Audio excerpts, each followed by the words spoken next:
لا حول ولا قوة إلا بالله العلي العظيم حسبنا الله ونعم الوكيل نعم المولى ونعم النصير أعوذ بالله من الشيطان اللعين الرجيم بسم الله الرحمن الرحيم حمدا لك يا ذا الجود والإحسان والفضل والطول والامتنان وصلاة وسلاما على من لا ينطق عن الهوى إن هو إلا وحي يوحى حبيب قلوبنا وشفيع ذنوبنا وطبيب نفوسنا مولانا ومولى الثقلين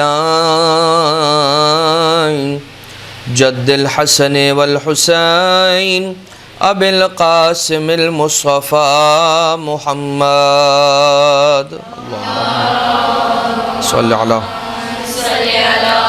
محمد وآل محمد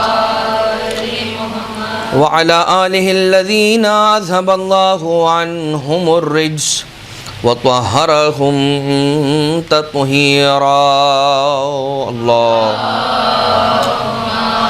صل على محمد وآل محمد لا سيما على الإمام المنتظر والحجة الثاني عشر واللعنة الدائمة الباقية على أعدائهم ومنكري فضائلهم ومصائبهم وغاصبي حقوقهم من الأزل إلى قيام يوم الدين أما بعد سیرت ائمہ معصومین علیہم الصلاۃ والسلام کے اعتبار سے وہ سلسلہ کہ جس میں درمیان میں ایک وقفہ آ گیا اور گیپ آ گیا، اسی سلسلے کو آگے بڑھاتے ہوئے سرکار امام نہم نویں امام حضرت امام محمد تقی الجواد علیہ الصلاۃ والسلام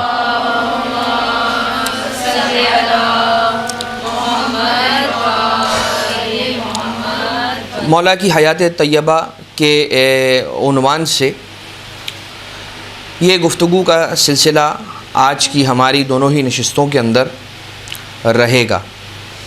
سرکار مولا رضا علیہ السلام کے یہاں پر ایک ہی بیٹا اور ان کی ایک ہی اولاد، الارشاد میں شیخ مفید نے بھی اس بات کو لکھا اور مختلف زیادہ تر علماء اور مؤرخین اسی بات کے اور اسی قول کے قائل ہیں کہ امام رضا سرکار علیہ الصلاۃ والسلام کی ایک ہی اولاد اور وہی ان کے وہ بیٹے کہ جن کے ذریعے سے نسل امامت آگے بڑھی، یعنی کہ نویں امام امام جواد علیہ السلام۔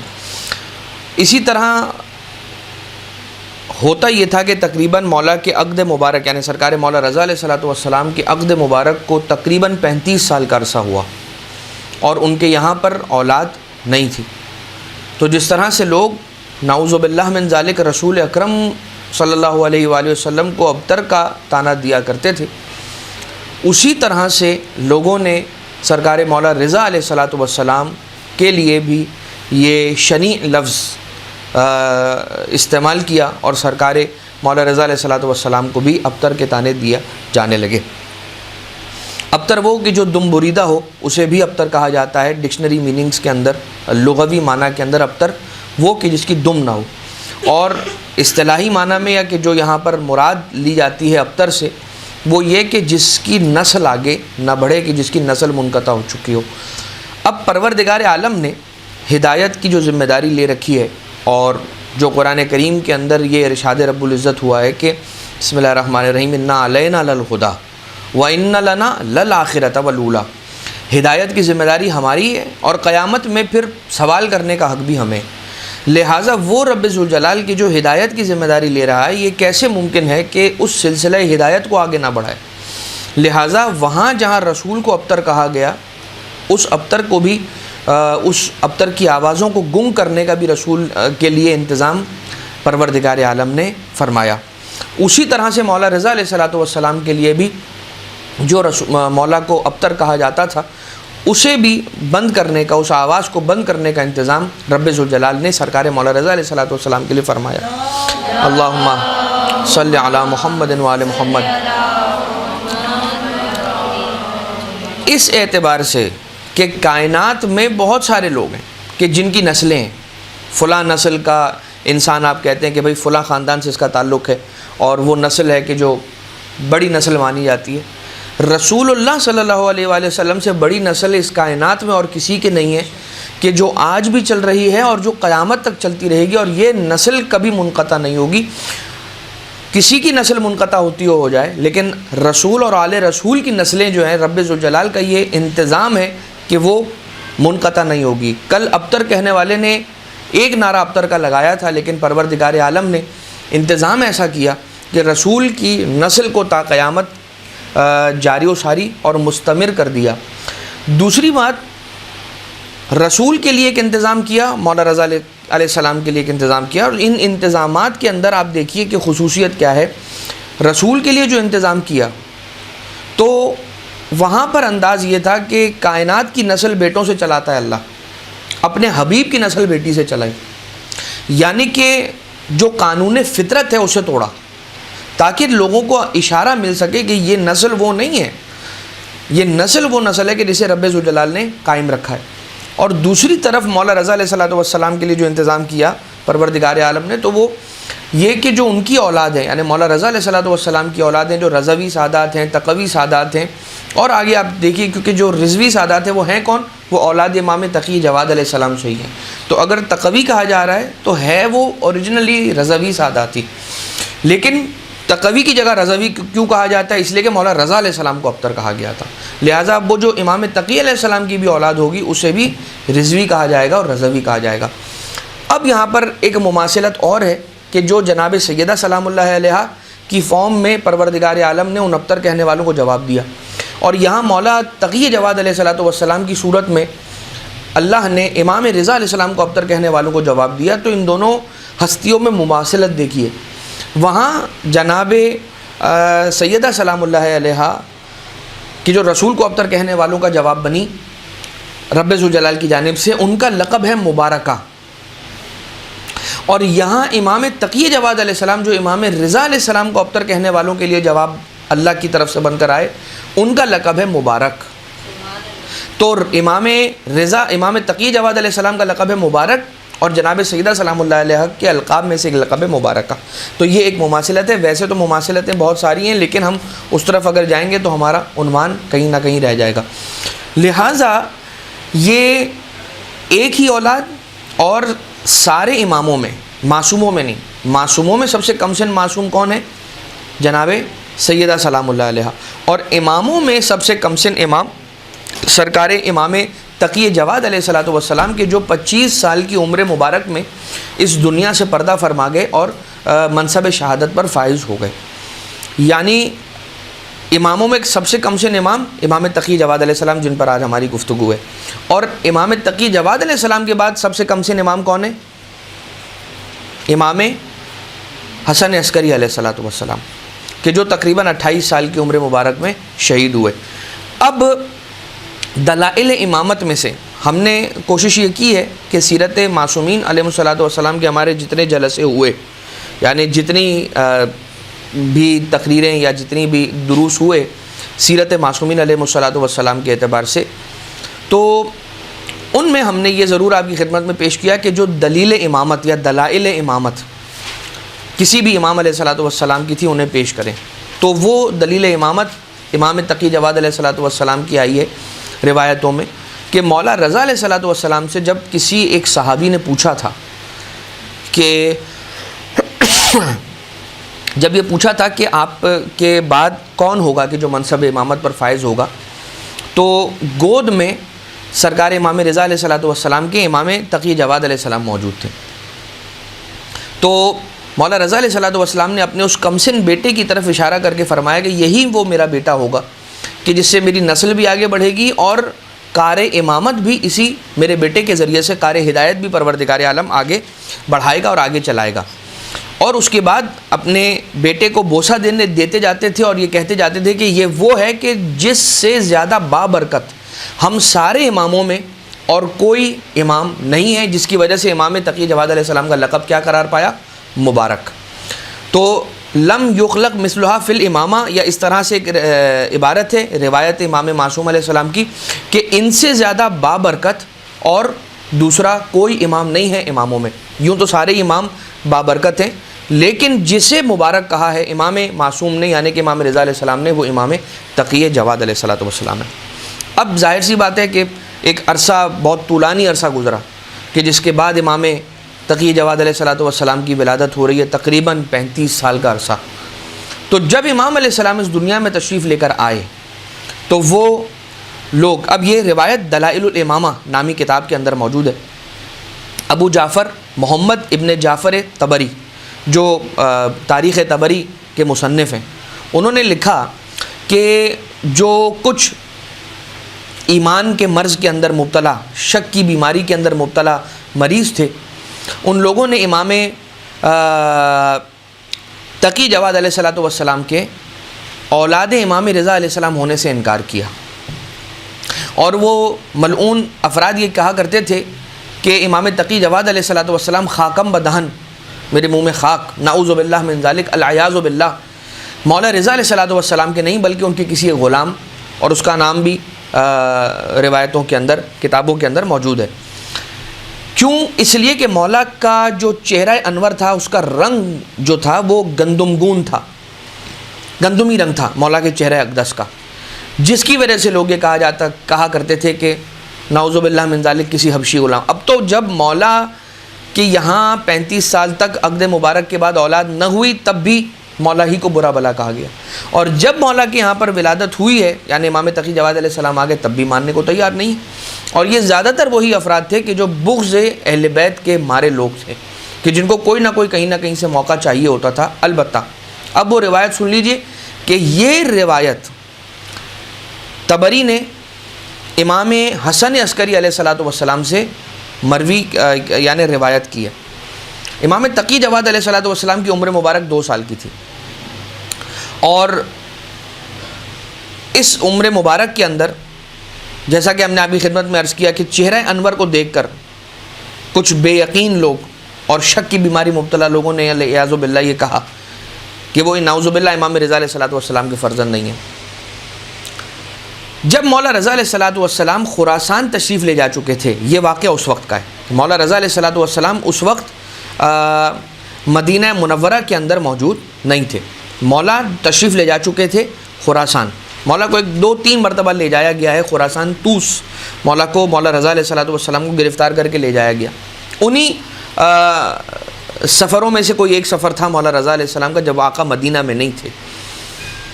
اب یہ لوگ امام تقی جواد علیہ السلام کو، جن لوگوں نے اعتراض کیا، ان لوگوں نے امام جواد علیہ السلام کو لیا مدینہ سے اور لے کر مکہ آ گئے. مکہ کہاں پر آئے؟ قیافہ شناسوں کے پاس آئے. قیافہ شناس کسے کہتے ہیں؟ قیافہ شناس اسے کہتے ہیں کہ جو انسان کو اس کے خد و خال کو، اس کے چہرے کو، اس کی باڈی لینگویج کو، اس کے جیسچرز کو، اس کے خد و خال کو دیکھ کر، اس کے قیافہ کو دیکھ کر یہ شناخت کرے کہ جو جس کی طرف منسوب کیا جا رہا ہے اس بیٹے کو، اس بچے کو، اس اولاد کو، کیا وہ اسی کی اولاد ہے یا اس کی اولاد نہیں ہے. اب قیافہ شناسوں کے پاس مکہ کے اندر امام جواد علیہ السلام کو لے کر آیا گیا.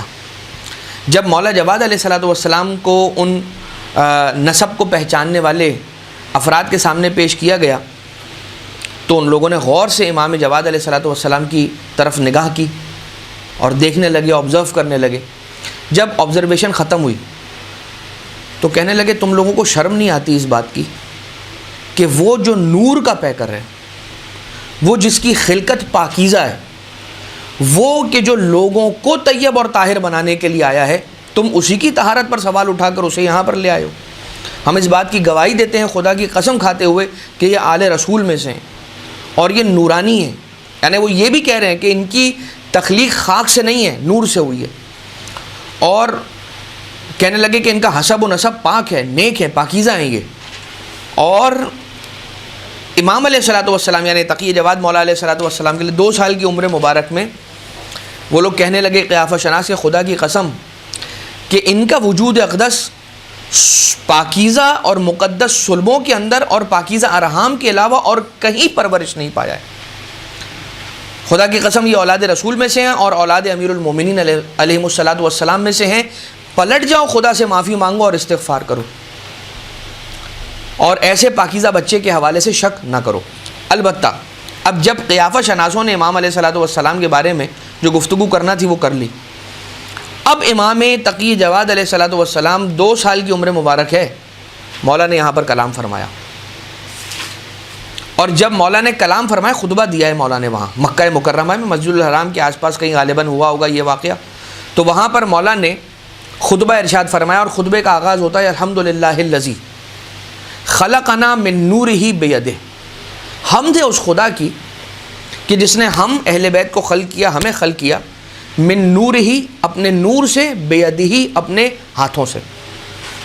اب اللہ کے ہاتھ تو ہوتے نہیں ہیں, تو اللہ کے ہاتھوں سے یعنی کہ جس طرح سے بھی ان اہل بیت اطہار علیہ السلام کی خلقت ہوئی ہے وہ براہ راست رب ذوالجلال سے جڑا ہوا ہے. وہی ہے کہ جو ان اہل بیت کو خلق کرنے والا ہے. اب یہاں پر ذرا سا رک کر قرآن کریم کے اندر ایک آیت ہے کہ جس کے اندر اللہ انسانوں کے خلق کرنے کے بعد فخر کر رہا ہے کہ انا خلقنا الانسان, ہم ہیں کہ جس نے انسان کو خلق کیا ہے.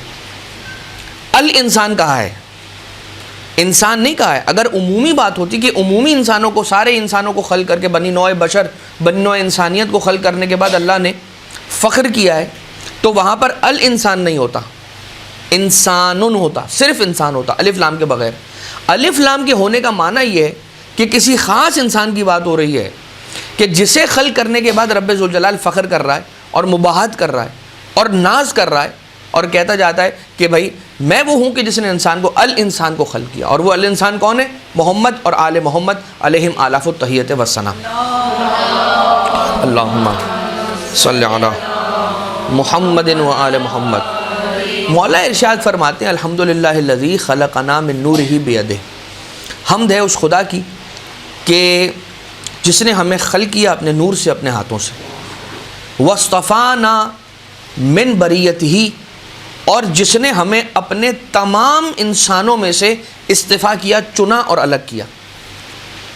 اب جو لوگ یہ کہتے ہیں کہ رسول ہم جیسے, ائمہ ہم جیسے, کوئی فرق نہیں ہے ان میں اور ہم میں, بالکل ان کی نماز ہماری نماز جیسی اور ان کا روزہ ہمارے روزے جیسا, یہ بات نہیں ہے.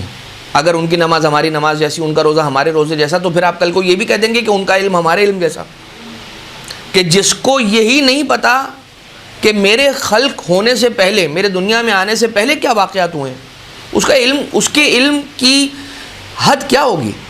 اور اس کے علم کی حد کیا ہوگی کہ قرآن کریم کے اندر رب ذوالجلال جب یہ کہتا ہے فاسأل بہ خبیرہ, جا کر اس سے پوچھو, اگر نہ پتا ہو تو جا کر اس سے پوچھو کہ جو خبر رکھتے ہیں. کون خبر رکھتے ہیں؟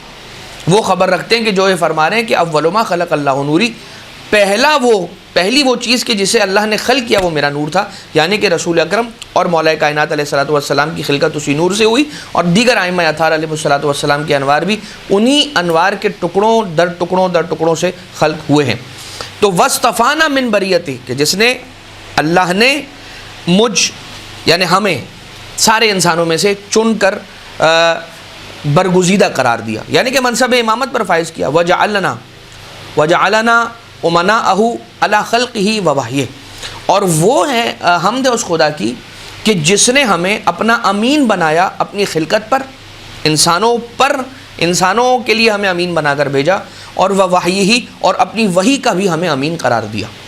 معاشر الناس, اے انسانوں, انا محمد بن علی الرضا بن موسیٰ الکاظم علیہ الصلاۃ والسلام, ابن جعفر الصادق, ابن محمد الباقر, ابن علی السید العابدین, ابن الحسین الشہید, ابن امیر المؤمنین علی ابن ابی طالب, ابن فاطمہ الزہراء, وابن محمد المصطفیٰ علیہم الصلاۃ والسلام. اللہم صلی علی محمد و آل محمد.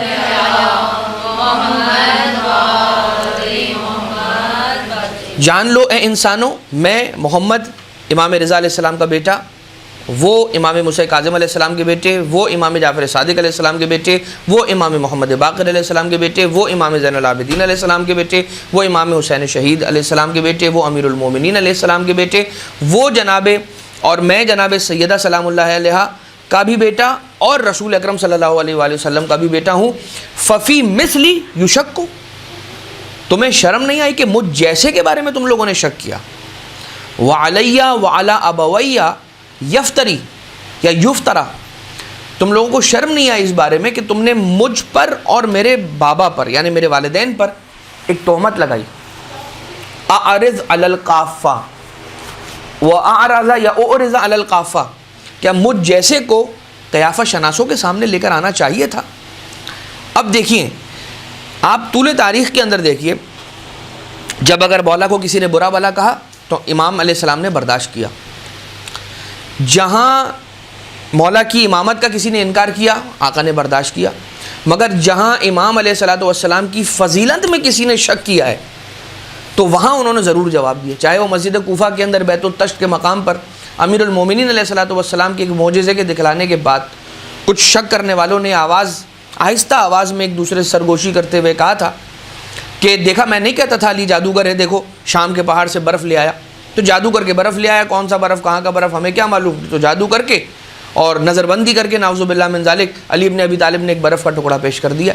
مولا کائنات علیہ السلام نے وہیں پر ٹوک کر روک کے کہا تھا کہ یاد رکھو ابو طالب کے بیٹے کے بازوؤں کی طاقت میں شک نہ کرنا، ابو طالب کے بیٹے کے اختیارات میں شک نہ کرنا، اس کی ولایت میں شک نہ کرنا، اس لیے کہ وہ علی کے جو شام کے پہاڑ سے اٹھا کر برف سرزمین عراق پر رکھ سکتا ہے، اگر وہ چاہے تو اس پورے کے پورے پہاڑ کو اٹھا کے شام سے سرزمین عراق پر لا کے منتقل کر دے. لہٰذا مولا نے یہاں پر کہا ففی مثلی یشک، مجھ جیسے کے بارے میں شک کرتے ہو، اور مجھ جیسے اور میرے بابا اور والد اور والدہ یعنی میرے والدین کے بارے میں تم نے تہمت سے کام لیا اور مجھے قیافہ شناسوں کے سامنے پیش کیا. وقال واللہ اننی لا اعلم بانسابہم من آبائہم، یاد رکھنا تو مجھے 2 سال کا کوئی عام بچہ مت سمجھنا. اب آپ کو یہ بات کلیئر ہوتی چلے جائے گی مرحلہ وار کہ کیوں مولا رضا علیہ السلام نے امام تقی جواد علیہ السلام کو سارے اماموں میں سب سے زیادہ بابرکت کہا. یہ خطبہ مولا امام جواد علیہ السلام 2 سال کی عمر مبارک میں ارشاد فرما رہے ہیں. اور کیا فرما رہے ہیں؟ جو پہلا پیراگراف آپ نے سنا، اب دوسرا پیراگراف کہ مولا ارشاد فرما رہے ہیں اب وقال واللہ اننی، خدا کی قسم یقیناً بالیقین، لا اعلم، اب دیکھیے واللہ قسم ہے، تاکید ہے، اننی انا لگا ہوا یہ تاکید ہے، لا اعلم کے اندر جو لام ہے یہ تاکید ہے. تو 3 انٹینسیفائرز یہاں پر لگائیں. امام تقی جواد علیہ السلام فرما رہے ہیں کہ یقیناً یقیناً یقیناً میں علم رکھتا ہوں جتنے بھی یہاں پر آ کے میرا تماشا دیکھنے کے لیے جمع ہوئے ہیں ان کے نسب سے بھی میں واقف ہوں، اور ان کے آباء و اجداد کے نسب سے بھی میں واقف ہوں کہ وہ جو مجھے اور میرے والدین پر افطرا اور تہمت لگا رہے ہیں وہ خود کس کی نسل سے آئے ہیں. آقا علیہ السلام ارشاد فرما رہے ہیں انی واللہ لا اعلم بواطنہم و ظواہرہم، یاد رکھنا یقیناً، خدا کی قسم یقیناً میں جانتا ہوں کہ ان کی پوشیدہ باتیں کیا ہیں اور ان کی ظاہری باتیں کیا ہیں. وَإِنِّي لَأَعْلَمُ بِهِمْ أَجْمَعِينَ، اور میں ان کی ساری باتوں کو جانتا ہوں اور ان سب کو جانتا ہوں، سب کے سب کو جانتا ہوں. اجمعین بھی مولا نے فرمایا وَمَا لَهُمْ إِلَيْهِ سَائِرُونَ، اور یہ بھی جانتا ہوں کہ ان کے ساتھ آگے ہونے کیا والا ہے. اقولہ حقا، اور یاد رکھو یہ میں جو کہہ رہا ہوں یہ حق کہہ رہا ہوں، سچ کہہ رہا ہوں. وَأُظْهِرُهُ صِدْقًا، اور میں سچائی کے علاوہ اور کسی دوسری بات کے ذریعے سے اپنا اظہار نہیں کر رہا. علماً ورثناہ اللہ قبل الخلق اجمعین، اور اس علم سے یہ ساری باتیں کر رہا ہوں کہ جو علم ہمیں رب ذوالجلال نے میراث میں عطا کیا ہے، یعنی یہ علم الہی ہے جو امام تقی جواد علیہ السلام کے پاس ہے. یہ علم لدنی ہے، یہ علم غیب ہے، یہ علم امامت ہے. یہ وہ علم ہے کہ جو قبل الخلق اجمعین، کسی کو بھی خلق کرنے سے پہلے علم الہی تھا، وہ علم ہمیں رب ذوالجلال نے عطا کیا. وہ بعد بناء السماوات والارضین، اور آسمانوں اور زمینوں کو خلق کرنے کے بعد. اور پھر مولا نے فرمایا کہ اگر مخالفت کرنے والے ہماری مخالفت کریں بھی تو ہم ان کے لیے ایسا جواب پیش کریں گے کہ جس سے اولین اور آخرین حیرت و تعجب میں آ جائیں گے. میں ایسا جواب دوں گا، مجھ پر اگر کوئی اعتراض کیا گیا تو مولا تقی جواد علیہ السلام ارشاد فرماتے ہیں کہ میں انہیں ایسا جواب دوں گا کہ اولین اور آخرین ورطۂ حیرت کے اندر آ جائیں گے.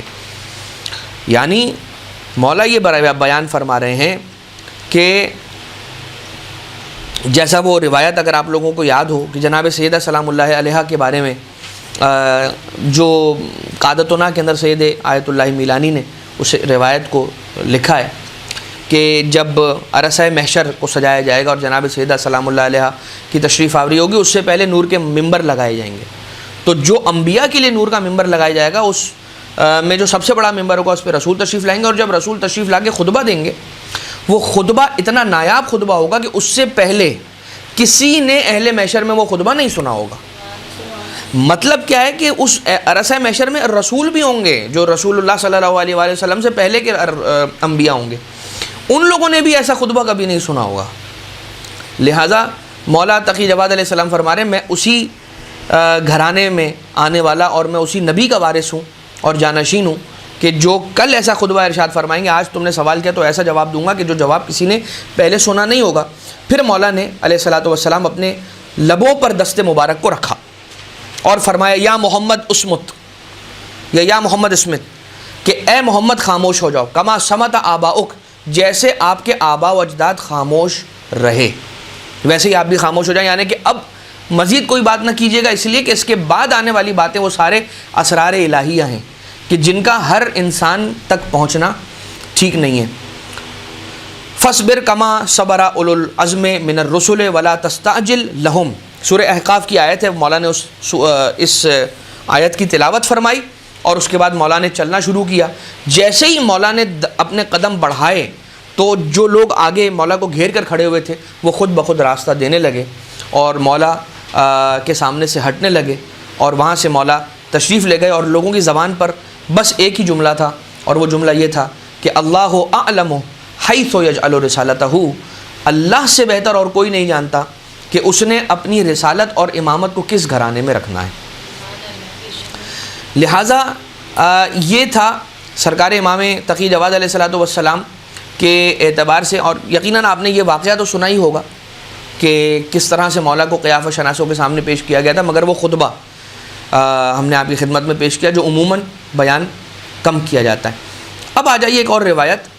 یہ روایت ہے جناب امام تقی جواد علیہ الصلوۃ والسلام کے ولادت کے احوال کو بیان کر رہی ہے. یہ روایت کہ بی بی خضران جو کہ والدہ ہیں امام تقی جواد علیہ السلام کی اور زوجہ اطہر ہیں، زوجہ مطہرہ ہیں جناب سرکار امام رضا سرکار علیہ الصلوۃ والسلام کی. الثاقب فی المناقب یہ کتاب ہے اور بڑی زبردست کتاب ہے مناقب ائمہ اطہار، فضائل ائمہ اطہار علیہ الصلوۃ والسلام کے اعتبار سے.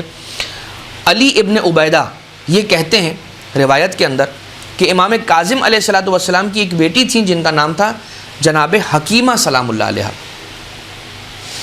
یہ خاتون جو ہیں یہ فرماتی ہیں، اب روایت ظاہر سی بات ہے چونکہ بی بی خضران کے یہاں پر موجود ہیں، مولا رضا علیہ الصلوۃ والسلام کی زوجہ ہیں، اہلیہ ہیں، اور امام تقی جواد علیہ السلام کی ولادت کے حوالے ہیں، تو کون بیان کرے گا؟ کون ہے راویہ؟ جناب حکیمہ امام موسیٰ کاظم علیہ الصلوۃ والسلام کی ایک بیٹی ہیں. فرماتی ہیں کہ امام رضا علیہ السلام کی زوجہ جناب خضران کے یہاں پر ولادت کا وقت قریب آ رہا تھا. ایک دایا اور میں حجرے میں موجود تھے. شدید درد محسوس کیا جناب بی بی خضران سلام اللہ علیہ نے، اور رات کے ایک وقت میں چراغ گل ہو گیا. جیسے چراغ گل ہو گیا تو اندھیرا ہوا، ہم پریشان ہوئے، لیکن ابھی کچھ دیر ہی گزری تھی کہ کمرے میں امام جواد علیہ الصلوۃ والسلام کا چاند سا چہرہ جگمگا اٹھا، چمکنے لگا.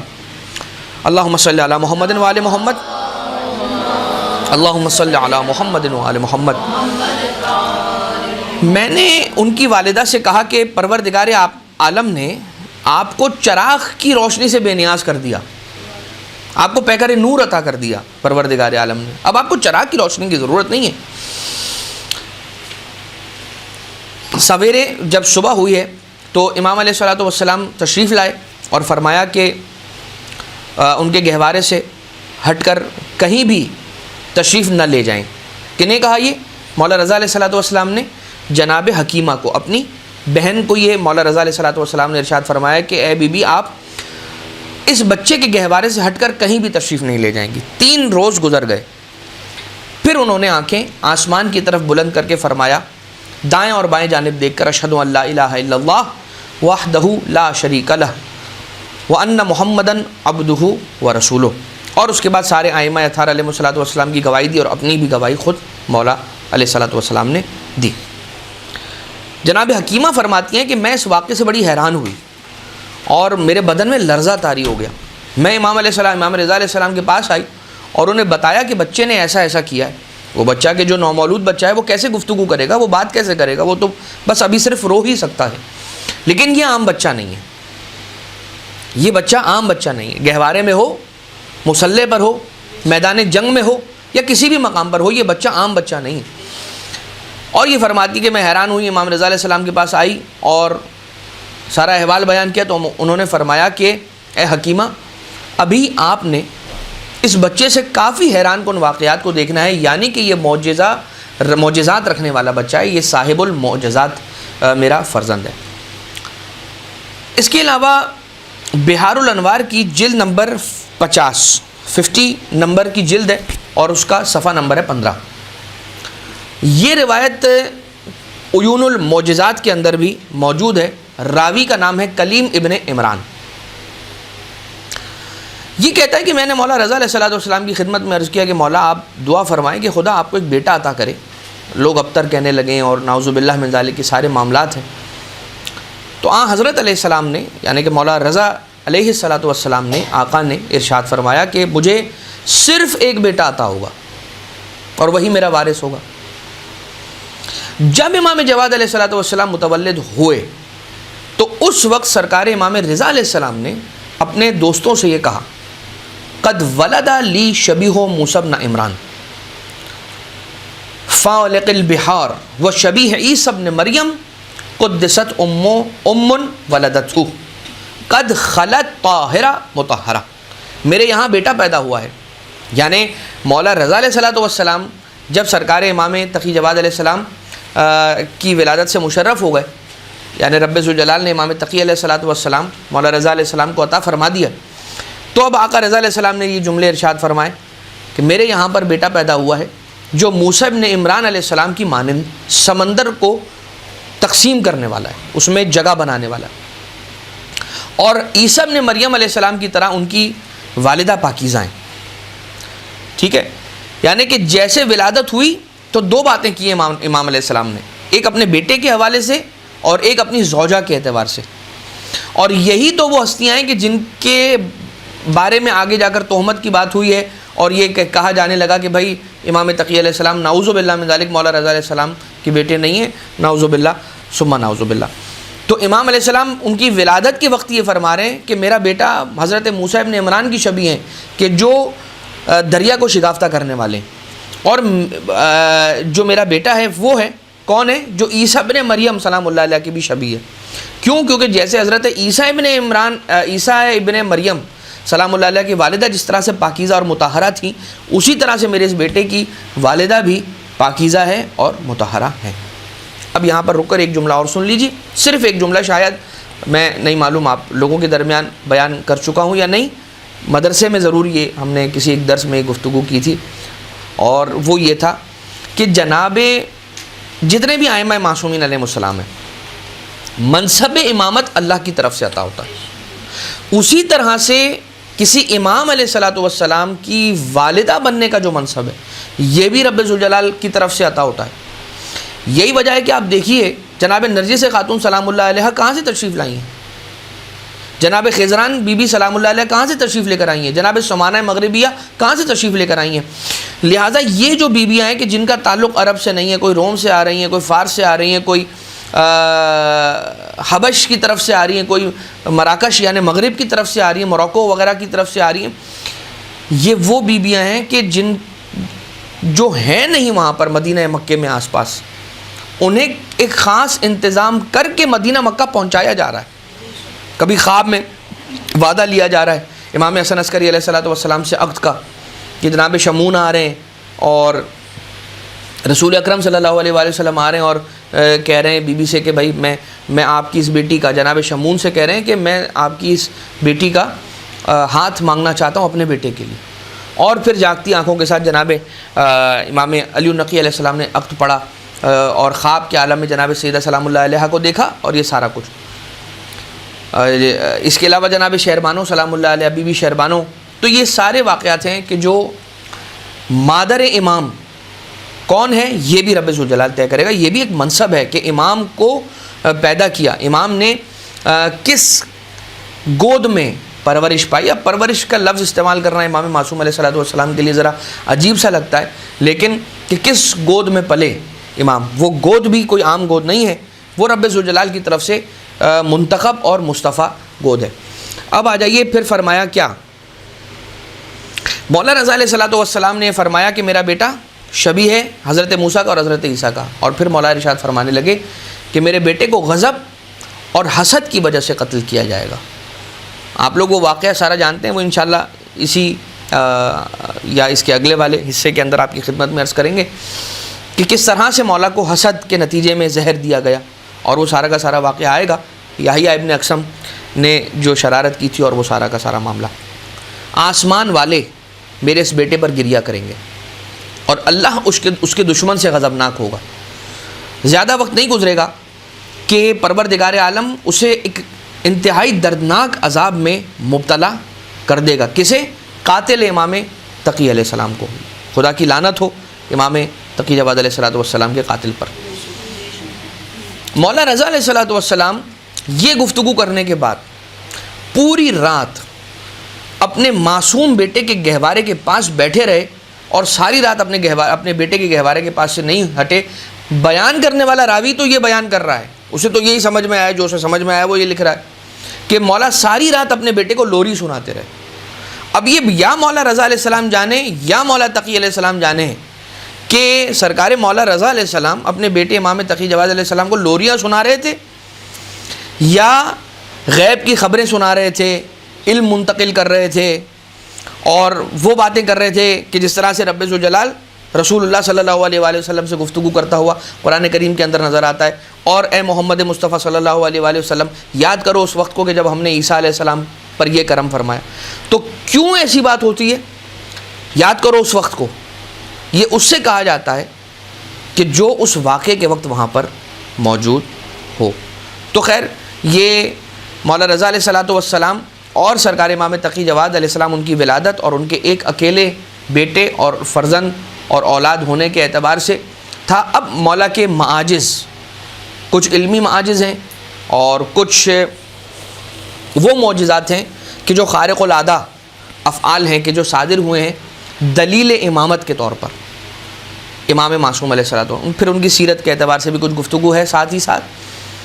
اب اس کے اندر ایک واقعہ یہ ملتا ہے کہ جس واقعے کے اندر، یہ بھی اسی کتاب سے ہم آپ کی خدمت میں پیش کریں، کون سی کتاب ہے؟ الثاقب فی المناقب۔ اس میں محمد ابن ابو علا یہ کہتا ہے کہ میں نے یحییٰ ابن اقسم قاضی القضات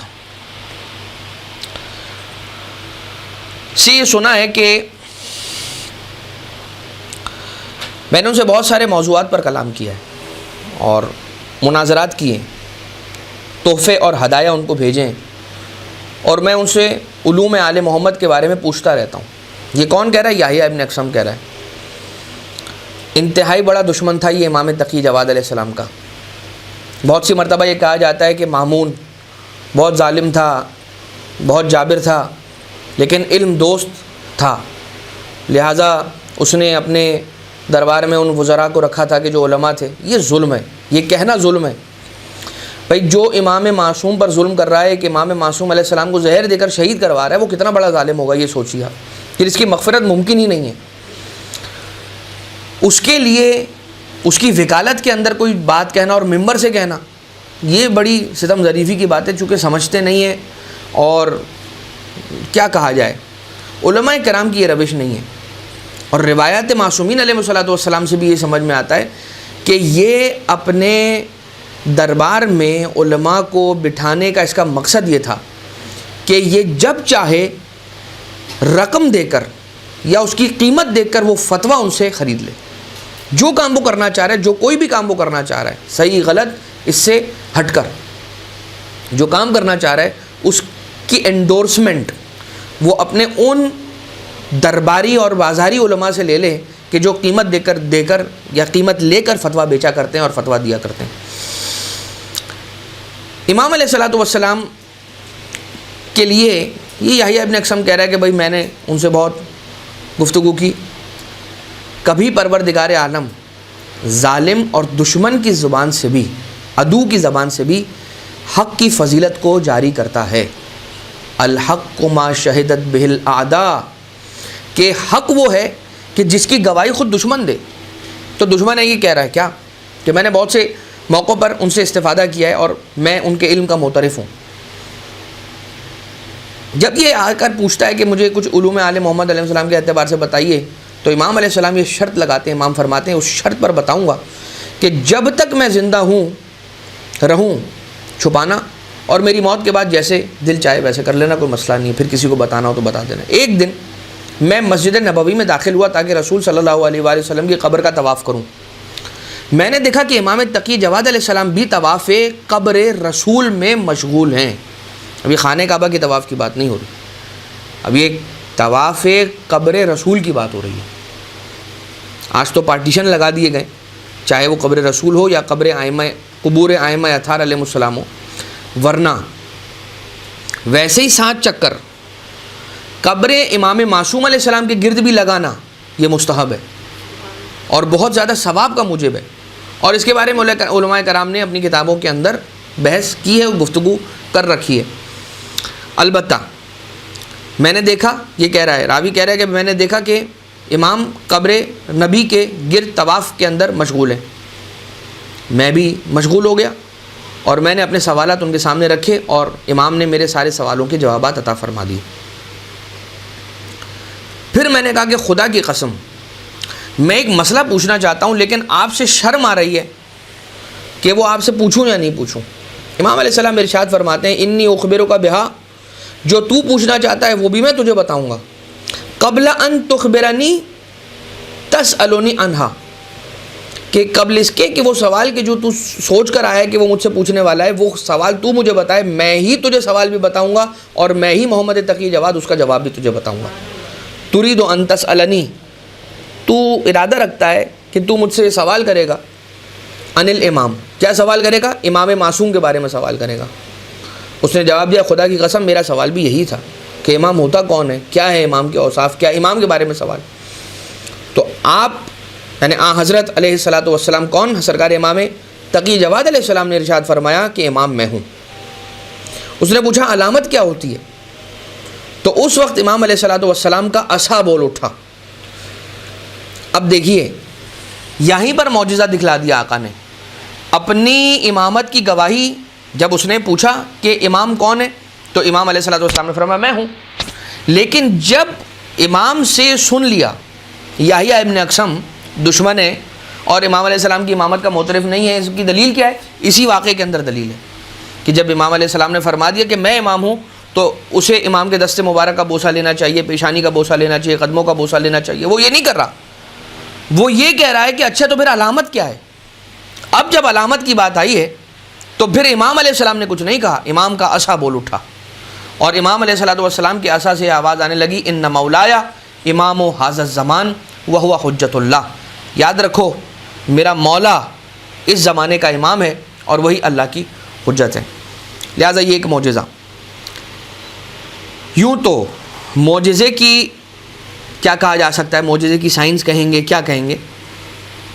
معجزے کی سائنس یہ کہ نمبر 1 عاجز کر دینے والا کوئی بھی عمل، کہ عاجز ہو کوئی عام انسان، کوئی عام بشر وہ کام کرنے کا، اور دوسرا یہ کہ اس زمانے کے اعتبار سے وہ کام کرنا انسان کے لیے عاجزانہ ہو،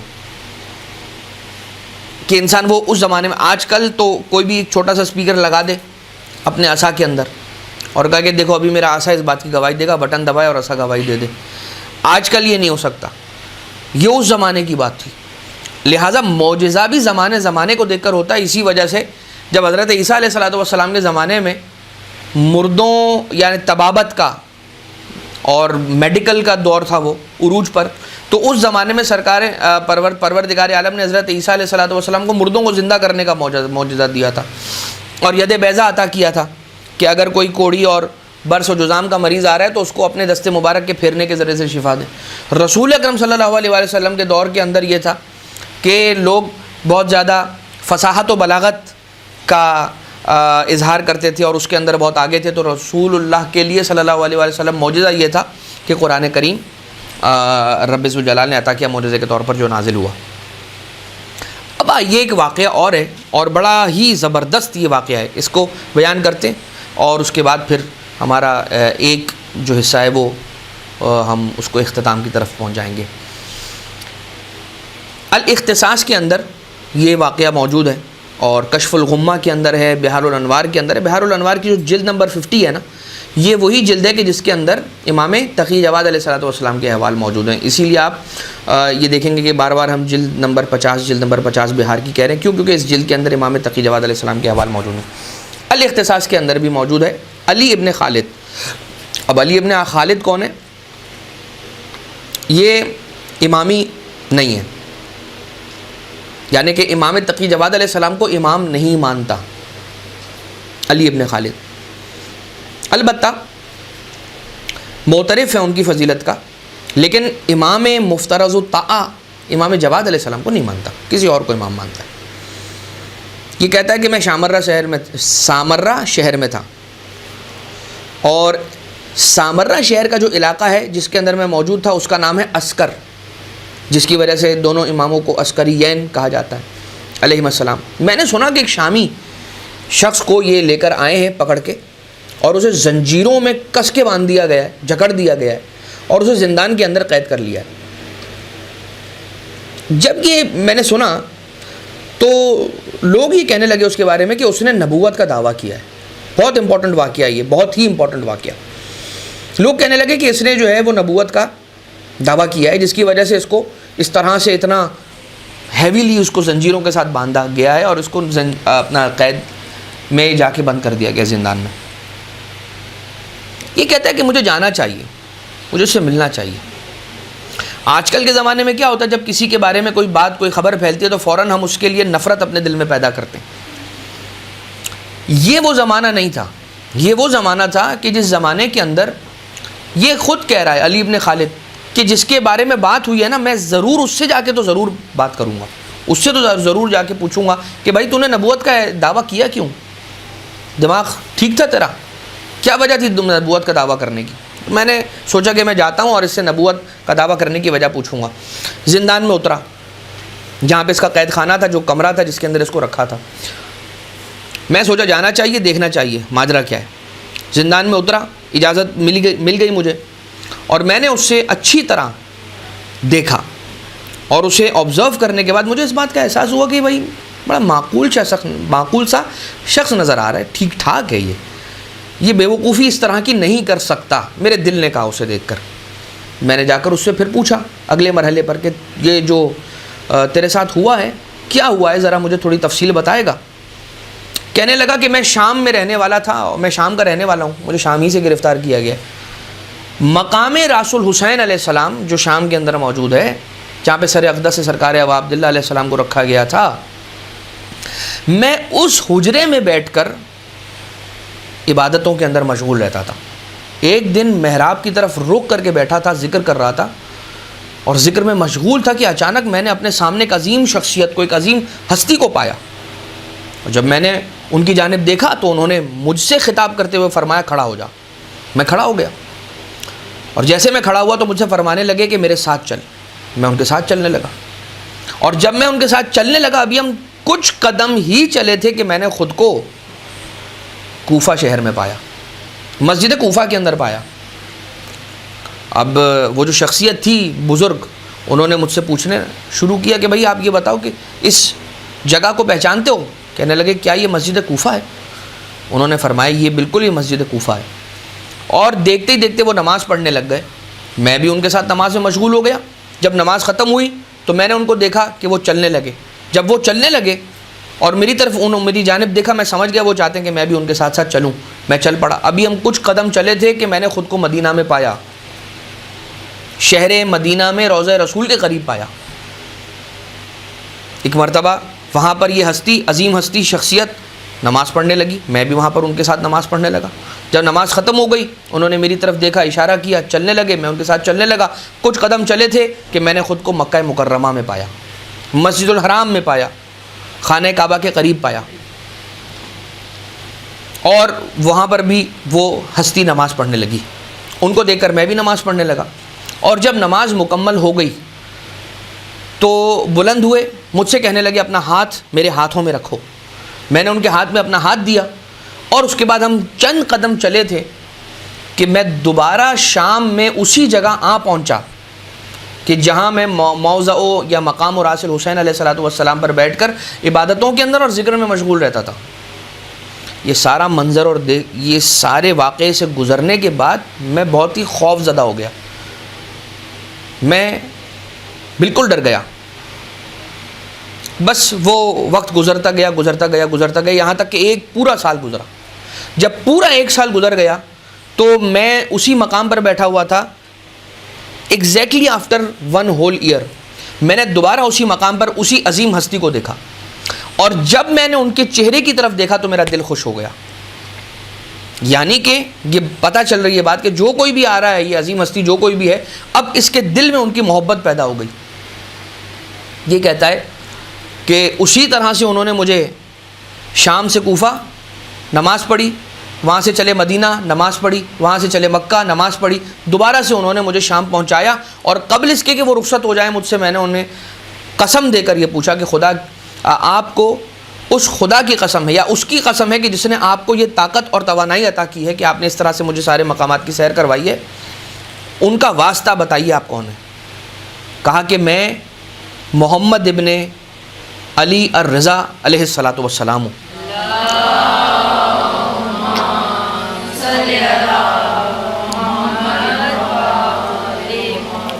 انا محمد ابن علی ابن موسیٰ, میں محمد تقی علیہ الصلوۃ والسلام ہوں.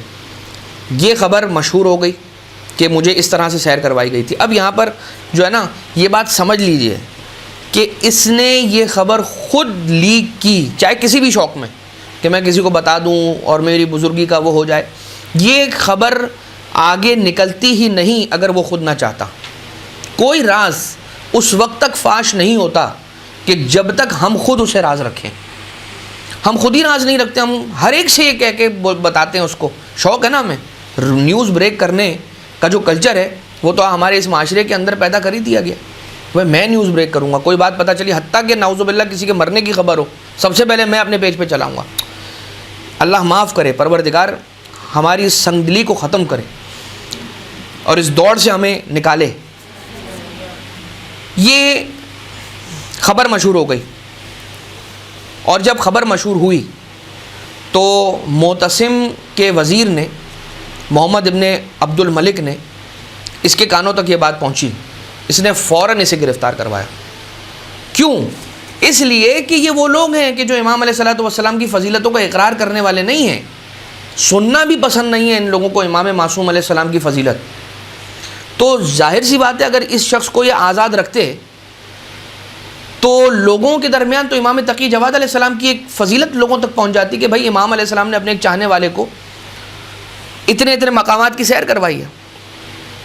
تو خیر اسے گرفتار کیا, اور نعوذ باللہ اس پر ایک جھوٹا الزام لگایا کہ اس نے نبوت کا دعویٰ کیا. حالانکہ کوئی نبوت کا دعویٰ نہیں کیا بھائی. سپاہیوں کی مدد سے اس کو زنجیروں کے اندر جکڑا اور اس کو عراق لے آئے اور یہاں پر زندان کے اندر ڈال دیا کہ اس شہر کے اندر بھی نہیں رہنے دیا. اب انہوں نے مجھ پر یہ جھوٹا الزام لگایا کہ میں نے فلاں دعویٰ کیا ہے, حالانکہ میں نے کوئی ایسا دعویٰ نہیں کیا ہے. اب یہ کہتا ہے علی ابن خالد کہ کیا تم چاہتے ہو کہ یہ واقعہ میں محمد ابن عبد الملک جو وزیر ہے اس تک پہنچا دوں, یہ جو سارا واقعہ ہوا ہے اس کو بتا دوں کہ بھائی اس کے اندر تم بے گناہ ہو, تمہارا کوئی قصور نہیں ہے اس کے اندر. اس نے کہا ہاں پہنچا دیں. وہ خط لکھا, علی ابن خالد کہتے ہیں میں نے وہ خط لکھا کہ بھائی اس کی آزادی کے لیے سفارشی خط لکھا. علی ابن خالد نے کہتا ہے میں نے وہ خط لکھا, خط لکھ کر محمد ابن عبد الملک جو کہ معتصم کا وزیر تھا اس کو بھجوایا. اس وزیر نے خط پڑھا اور خط کے پیچھے یہ لکھا جواب, اور ارسال کر دیا علی ابن خالد کے پاس. علی ابن خالد نے جب اس خط کے پیچھے لکھا ہوا جواب پڑھا, وہ کیا جواب تھا سوچیے آپ ذرا. بغض اہل بیت اطہار کا عالم دیکھیے. وہ لکھتا ہے ملعون محمد ابن عبد الملک, کہتا ہے کہ جس شخص نے, تم اس کی سفارش مجھ سے مت کرو, بلکہ جس شخص نے اسے شام سے مدینہ، شام سے کوفہ، کوفہ سے مدینہ، مدینہ سے مکہ پہنچایا، اسی شخص کو بولو کہ وہ اسے زندان سے بھی آزاد کروائے۔ یہ خط کا جواب اس کو رات میں ملا۔ جب رات میں اس کے پاس خط کا جواب آ گیا، کسی بھی رات، اسی امیڈیٹ بات نہیں ہو رہی، جب بھی اسے خط ملا وہ وقت رات کا وقت تھا، اس نے سوچا اب تو رات ہو گئی ہے، میں صبح جاتا ہوں اور اس کو صبر کی تلقین دیتا ہوں کہ بھائی تیری رہائی ممکن نہیں ہے۔ علی ابن خالد کا بھی ایمان دیکھیے، وہ کہہ رہا ہے کہ تیری رہائی ممکن نہیں ہے۔ رات میں یہ خط ملا اور اس خط میں کیا جواب تھا کہ اسی سے کہو جس نے ایسے شام سے کوفہ، کوفہ سے مدینہ، مدینہ سے مکہ پہنچا ہے، وہی اس کو آزاد کرے، یعنی وہی شخص جس نے اس کو اتنی جگہوں کی سیر کروائی ہے وہ زندان سے نکال لے، چھوٹی سی بات ہے، صرف زندان سے تو نکالنا ہے۔ یہ ہے انداز ان لوگوں کا کہ جو فضائل اہل بیت اطہار میں شک کرتے ہیں، یہ ان لوگوں کا انداز ہے، یہ ان کا ٹون ہے، ٹھیک ہے۔ میں نے علی ابن خالد بھی بری نیت کے ساتھ نہیں، لیکن اس کے دل میں بھی اتنا یقین نہیں تھا، اسی لیے اس نے کہا کہ میں کل جا کے اس کو صبر کی تلقین دوں گا۔ جب یہ اگلے دن پہنچا تو اس نے ماجرا کیا دیکھا، سپاہی ادھر ادھر بھاگ رہے ہیں، پریشان ہیں سارے، کیا ہو گیا، تم سارے خوف زدہ کیوں، تمہاری ہوائیاں کیوں اڑی ہوئی ہیں؟ کہا وہ جو شام سے لایا ہوا نہیں تھا گرفتار کر کے، کہ جس کو زندان میں ہم نے رکھا تھا، کل رات وہ غائب ہو گیا ہے، کل ہی رات غائب ہو گیا۔ وہ کہاں گیا؟ زمین کھا گئی، آسمان نگل گیا، اس کو کچھ نہیں پتا۔ ہم جب پہرا دے رہے تھے، لیٹ سے فار ایگزامپل جب ہم رائٹ جا رہے تھے تو وہ بیٹھا ہوا تھا، جب ہم پلٹ کر واپس آ رہے تھے پہرا دیتے ہم نے دیکھا وہ غائب ہے، کوئی وہاں پر نہیں آیا، بس وہ غائب ہو گیا۔ اس نے وہاں پر خط لکھ کر رات میں بھیجا کہ اسی سے کہو، اس نے ابھی خط پڑھا ہے صرف، اور وہاں پر سرکار امام تقی جواد علیہ السلام نے اپنا کام کر دیا کہ جو چاہنے والے پر الزام لگایا گیا کہ تم اسی کو کہو، ابھی اس چاہنے والے کو پتہ بھی نہیں چلا، اس نے توسل تو بعد میں کرنا تھا۔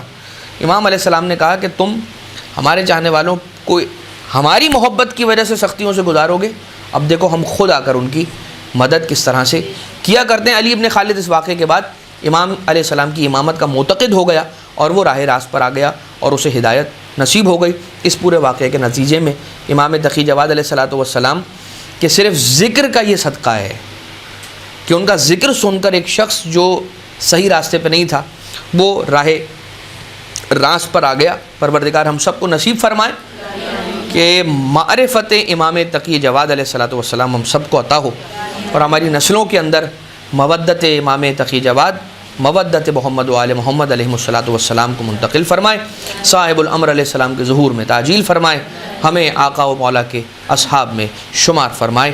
ربنا تقبل منا انک انت السمیع العلیم بجاہ محمد و آلہ الطیبین الطاہرین۔